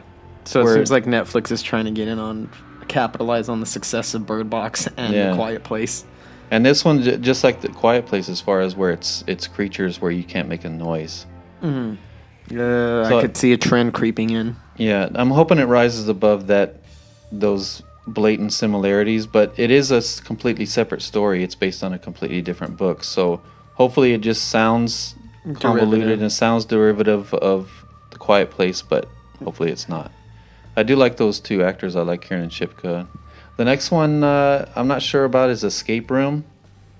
That seems like a throwaway kind of Cineplex studio cash grab, you know? Like they could take the success of Escape Rooms and they said, let's make a movie about it. And they hire a director and have him do it. It didn't seem like anything special, but I will give it a chance. Yeah, you never know. Two more that we missed this year. Lords of Chaos. Did you hear about that one? I've never even heard of this movie. I'll be perfectly honest, doesn't ring a bell. It's supposed to be somewhat of a true story about the black metal bands burning down churches in Switzerland. That's something that I've always found pretty interesting. Norway, I think. Norway, isn't it? Yeah. Like yeah, because I know a lot of death metal the Norwegian black and death metal bands are legitimate Satanists and go around burning down churches and actually doing insane things. So that's actually right for a horror film, I think. Yeah. And it stars Kieran Culkin. And from what I understand, it's not exactly a horror film, just horrific things happen, but it's not presented in a horror way. And people were really divided on that one. So that's one where people are either loving it or just completely hating it. So that's a divisive one I'd like to check out very soon. And the last one is Bloodfest. Not to be confused with Hellfest that we already mentioned. This one it's a similar story from Hellfest where they go to this large horror festival and they start getting picked off one by one, but it looks to be like almost like a Scream-like where a lot of the main characters, like their whole life is horror and that's all they really relate to is horror films, so they end up... so it's a little self-aware then. Yeah, so they end up using their horror knowledge to survive this killer that's at Bloodfest. It looks better than Hellfest, but we'll see on that one. You're listening to Ghostman and Rivera's Horror Show Podcast. Coming up next, we got all the stuff coming soon, which is quite a bit. I have to say, the lineup for the second half of the year as far as horror films goes... A lot of them that I've watched so far, I did expect a lot of them to be impressive, so I was let down. So hopefully I won't be as let down by the rest of these. But there's a lot of promising releases coming out, including 3 from Hell. And I'm a little confused with this release date. We were looking up the release date, and it's going to be released on September 16th, 17th, and 18th in 900 select theaters, and it has no information besides that. That's some fucking bullshit. I'm going to say it right now, only because when I went to go see The Devil's Rejects when it was playing in theaters, I saw it a few times, and it was always a full audience of people watching it, and from what I understand, it was actually a financial success, and it worked. And I've mentioned this on the podcast before. Every year, I see less and less original original films in general playing at movie theaters, and I feel like I have to travel far to see everything. Luckily, we lived near LA, so we can jump on the freeway. But even then, that's a fucking chore. I wish I could just go down to the local cinema and see something I want to see now that isn't based on a comic book or a pre-existing property. So when I read that, I was like, you gotta be shitting me. You're gonna make this movie hard to see. It's all these notable releases don't get wide theatrical distribution anymore, and it's starting to make the theater a less fun place to visit, because every time I go, it's Aladdin, it's a new Avengers. And don't get me wrong, I actually really enjoy the Marvel movies, and I love the Avengers Endgame, so I'm not trashing them. It's just upsetting that that's all you see at the cineplexes. And that's all these big studios put any faith in. It's the only one that they make a big, impressive marketing push for anymore. Yeah. And the sure things. The sure things. There's not less experimentation, people taking chances and everything. So when I heard that Rob Zombie's latest 3 from Hell, which I am very much looking forward to, wasn't going to be playing everywhere, I was annoyed. I'm like, damn it, I'm going to have to make a trip out of this one. I just can't go to the movies and go see this. It seems almost like he lost some of the trust of the distributors. So I hope it's not a thing where they're just rolling it out on they want it to prove itself first. Like, let's release it in select theaters. Well, see how it does. 900 theaters isn't that select. No, it's but still quite a few. But it's still like a third of a major release. That's a third of the amount of theaters in a major release. And it's only for a few days, so it's a limited one. So are they going to roll this out to direct-to-video? And don't get me wrong, I mean, I've loved some of the films that have only played in select theaters, like Dragged Across Concrete, S. Craig Zoller's latest, which might be my favorite movie of the year. And it just disappoints me that these films don't come to every multiplex like they used to. And I notice this trend every year. There's less and less original films playing. So it's clear that the studio doesn't think that it's going to be a huge success, but do we think that? Oh, I really don't care what the studio says. Yeah. I want to see it because I want to see it. I mean, do you think it's going to have that initial success? Do you think it's going to roll out in these theaters these 3 days and it come out and be a huge success and say, oh shit, let's release it wide? I think it might be a success only for the fact that since, like I said, this isn't it's not the worst release in the world where it's only playing in select theaters. But I think that it's playing in a few enough theaters that there's a lot of people who are looking forward to this movie. I imagine that those theaters are going to be full because it's so rare in so many theaters that people will travel from far to see it, or a lot of people are going to want to see it. So in that way, it might be a good thing, actually. It might be a success, and who knows? And if word of mouth goes around, they might just roll it out to more theaters. And if it's as hardcore as some of his past, like The House of a Thousand Corpses and The Devil's Rejects, I think some of the depravity will just start a word of mouth. That could be a reason for the slow rollout as well. It might be a strategic move, but we don't know at this point. It'll be interesting no matter what happens on that one. Another one that will be interesting, I don't care what happens, is The Lighthouse. It just screened at the Cannes Film Festival, but there's no official release date. But it was overwhelmingly positive reaction at Cannes. It has a 98% on Rotten Tomatoes. And I've heard, and everything I read about it, I'm excited. It's shot in black and white. It stars Willem Dafoe, who I fucking love, one of our finest actors. Robert Pattinson, who's proved himself as an actor, as now he stepped out of the Twilight shadow. Yeah. And it's directed by Robert Eggers, director of The Witch, my favorite horror movie of the last decade. And I keep reading that this one has intensity to spare, and I hear that the performances are absolutely phenomenal. Yeah, we knew that was going to be the case. So this one I am, without reservation, fucking excited for. I'm not even worried about overhyping it. I'm sure it's going to deliver. It's one of those rare instances where I feel no reservation getting hyped up about it in my mind. Just like MIDSOMMAR, this is probably the second most anticipated horror film for me after MIDSOMMAR. For me, this was the number one. And here's a difference between MIDSOMMAR and this one, is MIDSOMMAR is made a little bit more clear what it's about from the trailers, even though it doesn't really spoil the movie. The Lighthouse is kind of a mystery. I don't know what it is.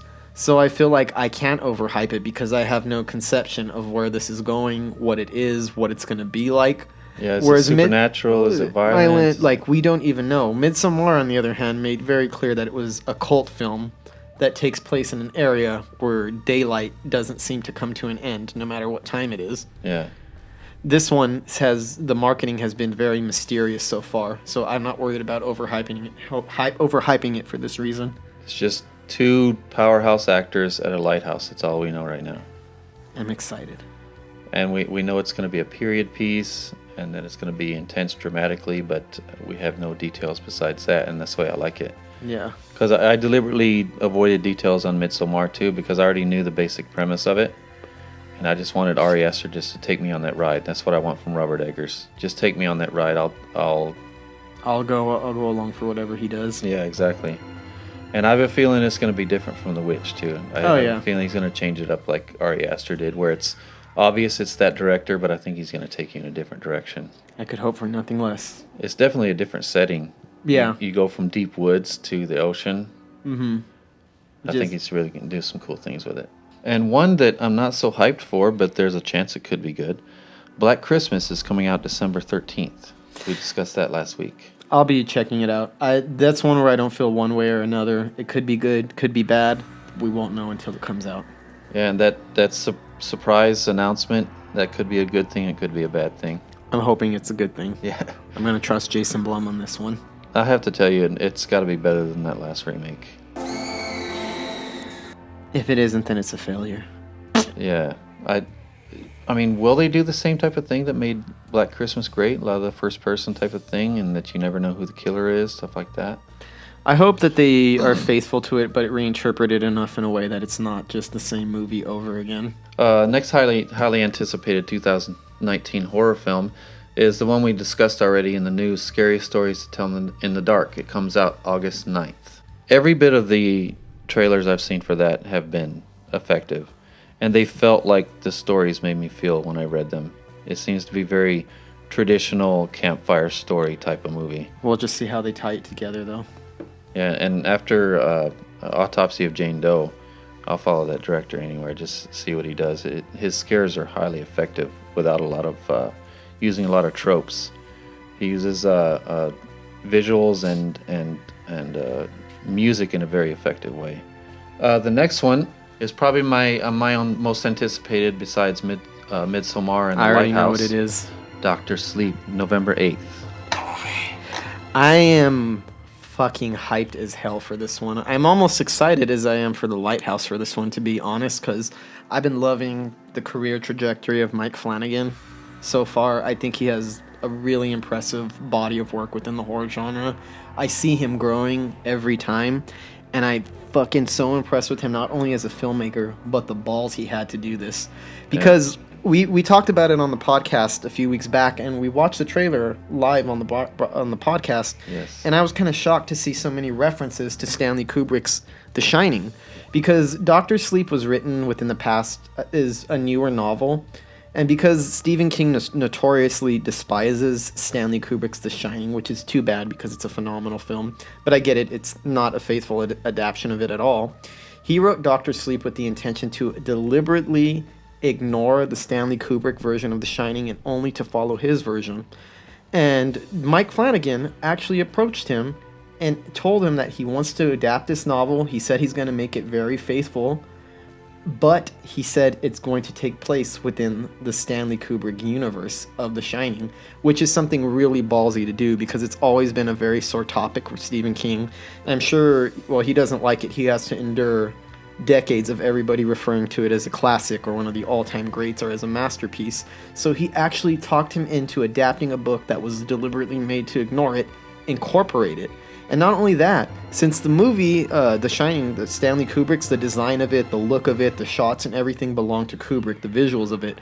So not only did he get permission from Stephen King to put it in a universe for a movie that he supposedly hates, he actually is collaborating with the Kubrick estate. Kubrick's wife is allowing him access to the designs, the look and everything, so he could create a faithful vision of, you know, that it's believably in the same universe. And that took balls. He says that he intends to reconcile the Stanley Kubrick version of The Shining with the Stephen King version of The Shining, and it has Stephen King's blessing, and why not? I mean, he did such a great job with Gerald's Game, a book that even I thought was not adaptable, and he really did a bang-up job with it. And Stephen King actually did really appreciate Gerald's Game, and he also loved his recent miniseries, The Haunting of Hill House. Yeah. So this one is, I'm impressed with this. I would watch anything Mike Flanagan does, but I'm particularly impressed that he had the balls to do what he did with this film and to approach Stephen King and tell him that he was going to make it in this universe. That I have to give kudos and props to. And it's one of the rare cases where I would ever accept a sequel to a Stanley Kubrick movie, mainly because it does originate from Stephen King. Yeah. And if anybody can do it and pull it off, I have faith that Mike Flanagan can. And I do realize that Stephen King's ultra sensitive about it, and I think he has reason to be sensitive about it, but it's really the only thing that makes sense to this story is to tie it in with the only other cinematic telling of this story that we know of. And we know of this character from being in Kubrick's Shining.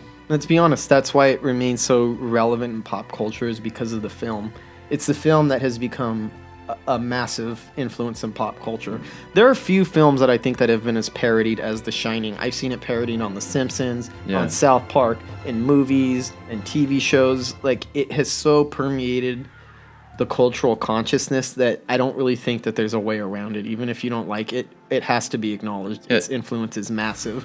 If you're doing a movie about Danny Torrance and you ignore the first film, even though Stephen King hated it, it's just not going to feel right. It's not going to sit right with viewers. Not only that, I imagine general audiences want that story to continue because that's what most people who are familiar with The Shining are familiar with the movie. Yeah. So I'm interested in seeing what he does with this because he's going to be faithful to the Dr. Sleep, to the Stephen King one, and I already know he's good at adapting King material without altering it and still making it his own. Yeah. He also said he studied the original The Shining a lot, and he's going to avoid jump scares on this one, where he wants to just to be suffocating atmosphere. So he studied the techniques that Kubrick used in his film, so that only excites me even more. Cool. And of course, Stephen King always is a phenomenal storyteller, and his stories are the backbone, as we said before, of so many great, not just horror films, just movies in general. His stories and his storytelling has been the backbone for some of the greatest films ever made. Yeah, and Mike Flanagan started out great, and he just gets more impressive with each one. So he's just a joy to watch, and I love following him from movie to movie because it's always impressive. And it's also the Ewan McGregor factor. I think he's a phenomenal actor. Yeah. And picking him as your lead to take up the Danny Torrance mantle was an ace move, as far as I'm concerned. Yeah, 'cause he's been in some of my favorite films of all time, and Trainspotting, one Yeah. of my all-time favorite movies, and Shallow Grave, which is another excellent film. Danny Boyle's first film, Shallow Grave. Yeah. Oh, love it. And Life Less Ordinary. Mm-hmm. Just a great actor. The next highly anticipated 2019 horror film is It Chapter 2. Comes out September 5th. The trailer is great because we watched the trailer on the show before. It's just that really creepy scene with Beverly visiting the house, an old house, and talking to an old lady who slowly unfolds, becomes more sinister. Yeah. I really enjoyed the first It a lot, and I think Andy Muschietti really did a fantastic job with that one, so I imagine he's going to do another good job with this one. And hopefully he'll stick the landing, have a more satisfying ending than the original television miniseries had. Yeah, and I've anticipated this one ever since the last one ended, and I was really impressed with it. So It Chapter 2 and Dr. Sleep. Yeah. The Stephen King revival is very, very real, and I couldn't be happier. Yeah, Stephen King's going to end up being a major part of 2019. Oh, hell. And he was already a major part of 2017. Yeah. I feel like there's been a resurgence, a renaissance in Stephen King films, too, where they've always been around. The adaptations have been in miniseries, movies, and stuff. But with the horror renaissance, people saw a Stephen King renaissance as well. Yeah, and these Stephen King stories are on such a roll that Dark Tower came out and just completely flopped and people didn't care. Let's move on to the next Stephen King thing. Yeah. That didn't seem to slow down people's interest at all. One day we're going to have to do a podcast special on the career of Stephen King. Yes. One of, and I don't like being hyperbolic, but one of the gods of horror. One of the few people have contributed as much to the horror genre as Stephen King. And that topic will take a lot of research because there is a lot of Stephen King influence that permeates through horror. Stranger Things is another one. It just came Exactly. out. That's a total Stephen King tribute in so many ways. Yeah. And the next one is another great director who's got another highly anticipated release coming out, Crawl. Alexander director, Aja. and that's coming out July 12th, about alligators. We watched the trailer on here. Trailer gives away a lot. Yeah. Let's be honest, it probably gives away a little bit too much. But hopefully it's entertaining. The Hills Have Eyes remake is actually really excellent. Yeah. And I also really enjoy High Tension, just the brutality and insanity behind it. So I hope he can deliver the same level of brutality, because that's kind of what I come to expect out of his films under a ridiculous B-movie concept. Yeah. And I liked his, I even liked his Piranha movie, even though it was silly and over the top. This one's going to be as silly and over the top as that one was. This seems to be more serious and intense. Tune in to Ghostman and Rivera's Horror Show podcast, or I'll slice your fingers off. With Crawl, I see that the trailer does give away the plot and many plot points as well. But the only thing I can figure is there's so much in it that they showed that much and still have a lot of movie left to go. But imagine that I'm going to be very disappointed if it's not the case and the trailer told the whole story. I know. But hopefully it's the experience. You know, I mean, it's a B-movie concept, so hopefully the experience of it is what matters, not how much you know about it. Yeah, and I like how it's the natural disaster kind of horror mixed with a monster movie, because basically this area gets completely flooded, and then alligators move in and start eating the people that are trying to survive the flood. Sounds funny, actually. Yeah. The next anticipated horror film of 2019 is Zombieland 2 Double Tap, October 11th, directed by Ruben Fleischer. The same director as number 1. We just spoke about that movie a little bit earlier. Yeah. We'll see where it goes. I never really thought that. I enjoyed Zombieland. It was a fun lark, but it's not something that to me requires a sequel. But if they can find a good angle and make it entertaining, why not? Yeah, it literally just seems like an extension of the first movie, like they could all be one long movie. It doesn't seem like it's going to tackle anything new. I hope it will, but if it's also an extension of the first one, I'll enjoy it, because I love the characters. I love the way this director directs the film. Yeah, I love this humor. The actors he chose seem to fit his humor really well. Woody Harrelson. Yeah. Jesse Eisenberg. And if there wasn't just the sheer volume of great horror coming out, I'd be more excited, but I'm still excited for Zombieland 2. Yeah, but it's more towards the bottom of my list considering what we have to look forward to. Yeah. As of right now, it's Lighthouse, Doctor Sleep, and It Chapter 2 are the ones that are on my radar that I really want to jump on the instant that they're released. Kind of like with Midsommar. So that's a lot to look forward to. And the rest of these that we're going to mention, they're not as anticipated as the others, but they are releases, notable releases that could be good if they're done right. The first one was a New Mutants on August 1st. I don't have a great feeling about this one. Did you hear about all the reshoots? The reshoots, it sounds like Suicide Squad all over again. Yeah, and they were really talking it up about the main concept of this one was, or the main draw of it was going to be, it's going to be a rated R superhero horror film. And then I think after some other ones came out that weren't as successful, like Brightburn and Venom was somewhat successful, but it really wasn't as horror as they first initially said it was going to be either. As a horror film, it's not very effective. Yeah, exactly. So the reshoots tell me that maybe it was too intense, and then maybe they're going to soften it and ruin it. Yeah, maybe they decided not to go so hard R. I mean, I don't know.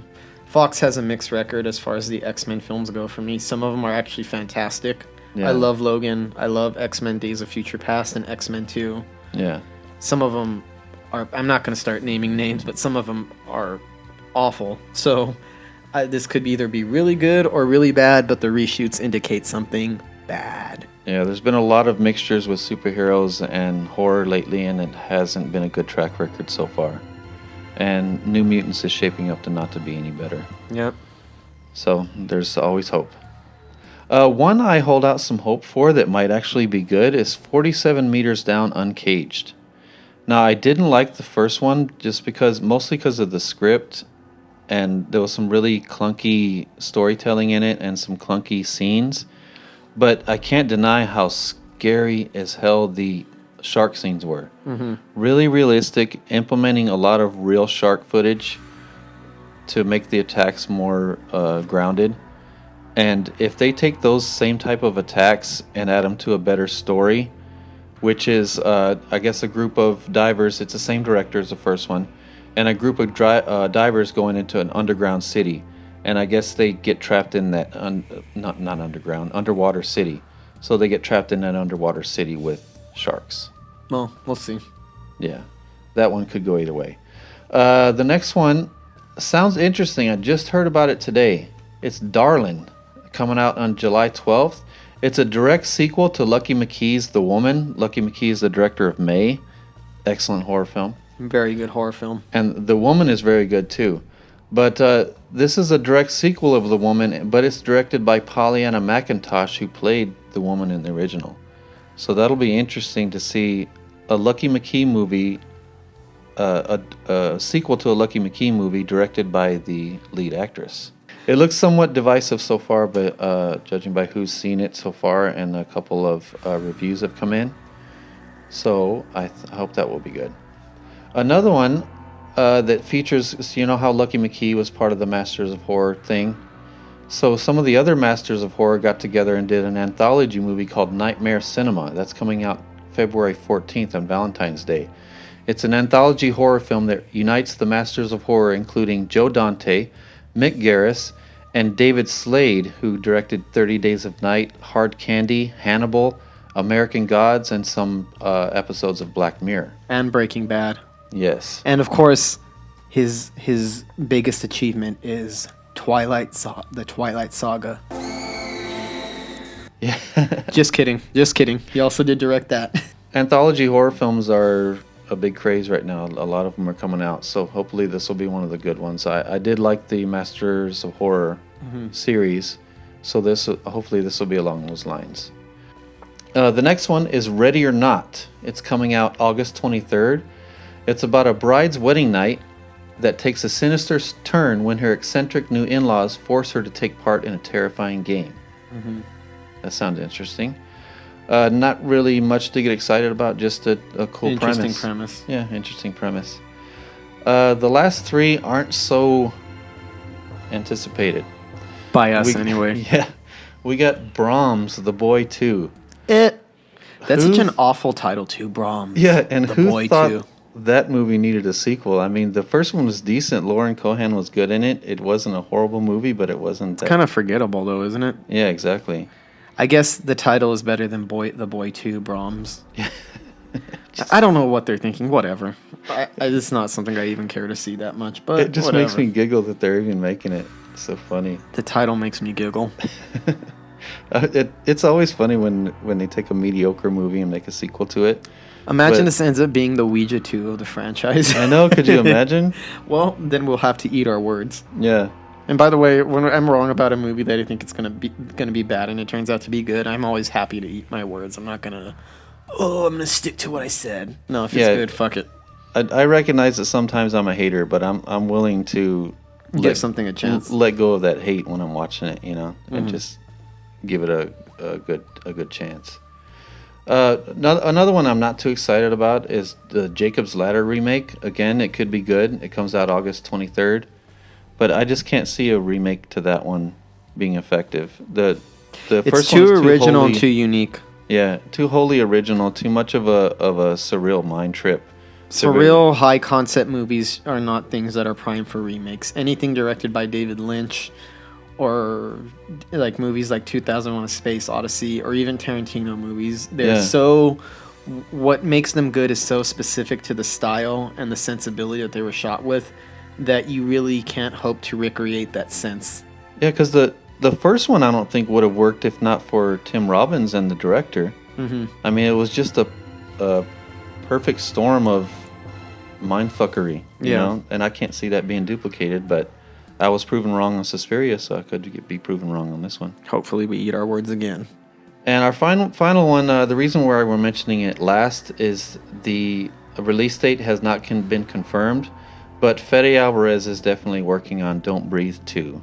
I don't like the idea of that. I love Don't Breathe. I really like Don't Breathe, and I even like the Evil Dead remake a lot, which you didn't like. To me, that's one of the better horror remakes.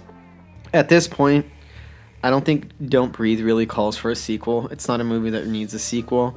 And such a talented filmmaker, such effective filmmaker, I wish he would do something original. I mean, if it turns out good, it turns out good. But this is not where I want to see Fede Alvarez going. I mean, Don't Breathe did set itself up for a sequel, but I think it's more effective just wondering What happened? When you're left wondering what was the fate of that old man and if he was going to come back and come after Jane Levy, you know? Yeah, but the filmmaker's talented, the premise is tired, but we'll see. Earthquake. We are having an earthquake right now in the middle of this podcast. It is very light and it's only gently swaying. Whoa, that was a nice little jerk. It is still shaking. All right, we'll see where this goes. We're riding out the earthquake. Earthquake, it just started shaking a little bit more. And it's shaking more. And on that note, we would like to end the podcast. Happy horror. Holy shit. Hi, I'm Elliot.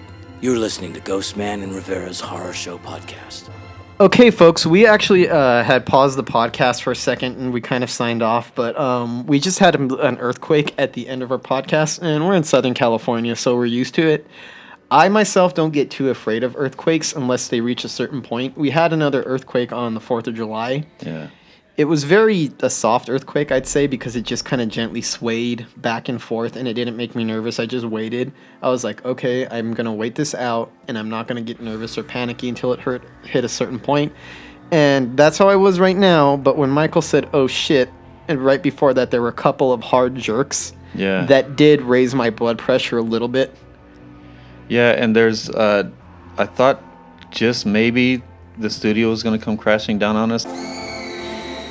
That's kind of where we kind of signed off, because the light above us was swinging back and forth, and that's the first time I've ever known it to shake enough to swing that light back and forth. Yeah. So the consequences in living in beautiful, sunny Southern California comes with its drawbacks. And it was shaking enough to be slightly nauseating right there. Yeah, my heart started racing a little bit. I'm kind of immune to a lot of earthquakes where I just let it pass and just move on. That one just did give me a little bit of a scare. So, and isn't there a bit of a scare in Southern California that the big one's on its way? Because the one on 4th of July was like a 6.6, and then it was projected that some of the aftershocks might be even worse. I think this was one of our aftershocks because it was definitely a harder one. Hopefully we don't get too many of these. Yeah. So we just wanted to come back on and do a proper sign-off. We were kind of in the middle of wondering if the studio was going to come crashing down when we ended before. So, well, with that said, happy horror, folks. Happy horror, everyone.